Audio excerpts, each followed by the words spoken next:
Hello বন্ধুরা, welcome back to my channel. তো আমি চলে গেছিলাম মালদাতে আমার এক দিদির বাড়ি। মানে দিদি বলতে কি আমার নিজের দিদি না, তবে ওই যে নিজের না হলেও রক্তের সম্পর্ক না হলেও কিন্তু সম্পর্ক হয়, ওরকম একটা ব্যাপার। আমি ট্রেনে যাওয়া আসা করি অনেক সময়তে, তো ওই রকমই সবার সঙ্গে কথা হয়, কিন্তু কথার মধ্যেও একটা ক্লোজ বা আপন ভাব একজনের সঙ্গে হয়, তো ওরকম একটা ব্যাপার। তো ট্রেনের যাওয়াতে পরিচয় হয়েছিল, তো ও আমার নাম্বার নিয়েছিল, আমিও নাম্বার নিয়েছিলাম। তারপরে বলেছিল যে তুই আসবি আমাদের বাড়ি। হ্যাঁ, আমার তো কোনো বোন নেই, তো তারপর আমারও কোনো দিদি নেই, তো সেই জন্য। আর ওই যে প্রথমবার যে এসছি, ওর মেয়ের মনে হচ্ছে যেন কত দিনের চেনা।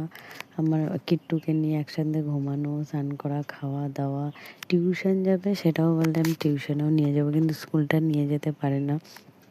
একদম নিজের বোনের মতো না, সবসময় তো বুনু বুনু বুনু, চল আমি তোকে স্নান করে দিই, চল আমি তোকে চুল বেঁধে দিই, মানে এরকম একটা। আর ওই দিদিটাও খুবই ভালো, ও খুব খুশি যে আমি এসছি, মানে এরকম ট্রেনের পরিচয়ে তারপরে এসছি। আর শিলিগুড়িতে যেখানে শ্বশুর থাকে, ওর শ্বশুরবাড়ি ওখানে, তবে মালদাতে ওর মায়ের বাড়ি।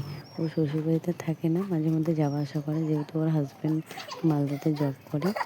তো এই যে বিকেলবেলাতে একটু ওরা দুজন খেলছে রেলছে, খেলতে খেলতে পড়ে যাচ্ছে কিট্টু, তারপর ও নিজেই উঠাচ্ছে, জল দিচ্ছে, মানে এরকম একটা, মানে কি বলবো, খুবই ভালো। আর যে 3 দিন না 4 দিন ছিলাম, মানে এত ভালোবাসা পেয়েছি আর এত সুন্দর, মানে হয় না নিজের মানুষও অনেক সময় পারে না, তো এরকম একটা ব্যাপার। তো ও তো আসতে দিতে চায় না, তারপর আমি বলছিলাম যে না, বাড়ি যেতেই হবে। তো এই যে বুনুকেও সাজিয়ে দিচ্ছে, লিপস্টিক লাগিয়ে দিচ্ছে, আইলাইনার লাগিয়ে দিচ্ছে। তারপর আমাকে বলছে তুমি আবার কবে আসবে মিমি। তো আমি বললাম যে তোর স্কুলে যখন ছুটি পড়বে বা যখন তোর ফাইনাল এক্সাম হয়ে যাবে তখন অনেক দিন মানে থাকা যাবে। এই যে একসাথে শুয়ে আছে, শুয়ে দুজনে মারামারি করছে, আবার কিন্তু ভাব করছে, কেউ কাউকে মানে ছাড়া থাকতে পারছে না। মানে মনে হচ্ছে না যে প্রথম দেখা বা মানে নিজের কোনো মানুষ না।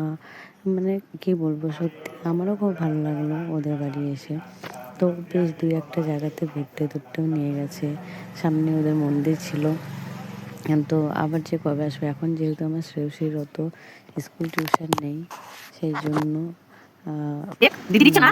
মানে থাকতে পারছি। এবার কবে আসবো জানি না, যখন স্কুলে পড়বে তখন আর বেশি দিন আসতে পারবো না। আর ওই দাদাটা ছিল না বাড়িতে, তাই দাদাটাকে ভিডিও কল করে বলছে ও সত্যি কত ভালো বাচ্চাটা।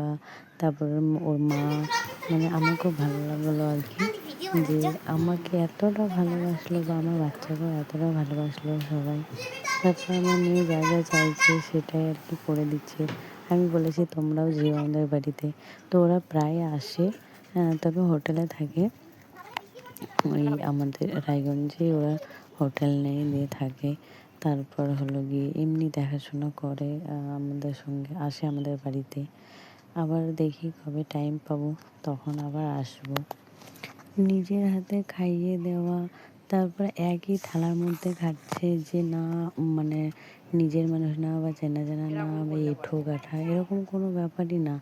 ও ওরা সবাই, মানে ওই দিদিটা, ও বাচ্চাটা সব। আর এই যে আমরা যাচ্ছিলাম তো কোথাও ঘুরতে, তো ও না রিলস বানাতে খুব ভালোবাসে, মানে আমিও পছন্দ করি, তবে ও খুবই ভালোবাসে, মানে যখন তখন নিজের নিজের ফটো তুলছে, গান করছে, রিলস বানাচ্ছে, মানে একা একা থাকে তো, সেই জন্য ওর আর ভালো লাগে না।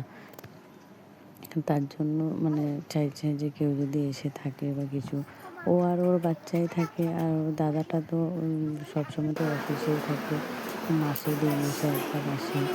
তাই ওই দিদিটাও নিজের যে দাদা আছে ওই দাদাটা দেখাশোনা করে, কোনো দরকার হলে সেখানে নিয়ে এসে দেয়, এরকম। আর আমিও রায়গঞ্জে, আমি আর শ্রেয়সী একা থাকি, ওর বাবা মাঝে মধ্যে আসে।